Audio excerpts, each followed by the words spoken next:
Ma'am, I promise you, my best men will be on the job. I have a request. मैं India से एक officer भेजना चाहती हूँ जो इस केस में आपकी मदद करेगा. I don't think that is necessary. Don't worry about that. उसके काम करने का तरीका सबसे अलग है. हिल पे गए बालाज. तू कौन है? Merciless assassin. Trained killer. Major Ram अंधेरे कमरे में बंद पड़े हुए थे. बार बार हो रहे टॉर्चर की वजह से वो काफी बुरी हालत में थे, या यूं कहें कि मरने जैसी हालत में थे.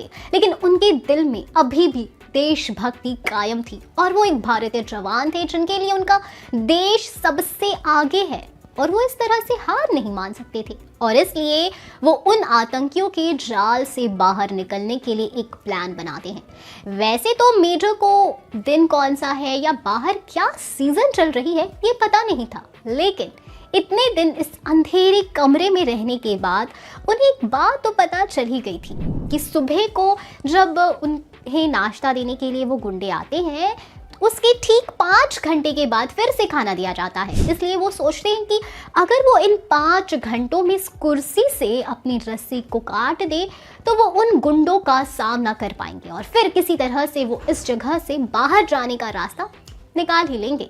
इसी के साथ जब दूसरा दिन आता है और मेजर को पहले नाश्ता दिया जाता है और उसके ठीक 5 घंटे बाद जब उसे खाना देने के लिए गुंडा आता है तब मेजर तबीयत खराब होने का नाटक करते हैं और बेहोश हो जाते हैं और इस वजह से मजबूरी में उस गुंडे को मेजर के पास आना पड़ता है. लेकिन जैसे ही वो उनके पास आता है मेजर उस गुंडे के पॉकेट में पड़ी चाकू निकालते हैं और उससे उस गुंडे के हाथ पर वार कर देते हैं. और उन्होंने अपनी रस्सी पहले ही एक ब्लेड की मदद से खोल दी थी जो नाश्ता देने वाले गुंडे के पास से उन्होंने छुप कर ले ली थी. और वो अपनी चेयर से उठते हैं और उस गुंडे को उसी की गन से मार देते हैं और फिर उसके कपड़े खुद पहन लेते हैं और अपने कपड़े उसे पहनाकर उसके हथियार ले लेते हैं और उसका मास्क पहनकर अपना चेहरा छुपाकर वहाँ से निकल जाते हैं. और उन्हें इस अवतार में देखकर उनको कोई पहचान नहीं पाता और अब मेजर के पास कल तक का वक्त था उस जगह से बाहर निकलने के लिए, क्योंकि कल यानी 20 घंटों के बाद फिर से उस कमरे में कोई उसे खाना देने जाएगा और सबको उनके लापता होने के बारे में पता चल जाएगा. लेकिन उनका इस जगह से बाहर निकलना काफ़ी मुश्किल लग रहा था क्योंकि वो जगह किसी भूल भुलैया से कम नहीं थी. हर जगह पहरा था और मेजर को ये तक नहीं पता था कि वो किस जगह पर है. वो ठीक से चल भी नहीं पा रहे थे क्योंकि उनके पाँव में चोट लगी हुई थी.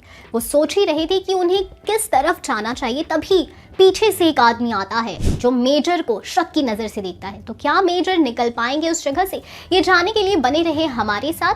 वैसे आपको बता दें कि ये कहानी आपको आने वाली टाइगर श्रॉफ की मूवी रैम्बो में देखने को मिल सकती है. तो आप कितने एक्साइटेड है रैम्बो मूवी के लिए बताएं हमें कमेंट सेक्शन में. हम फिर मिलेंगे एक नई वीडियो के साथ. तब तक खुश रहें, सेफ रहें. Thank you.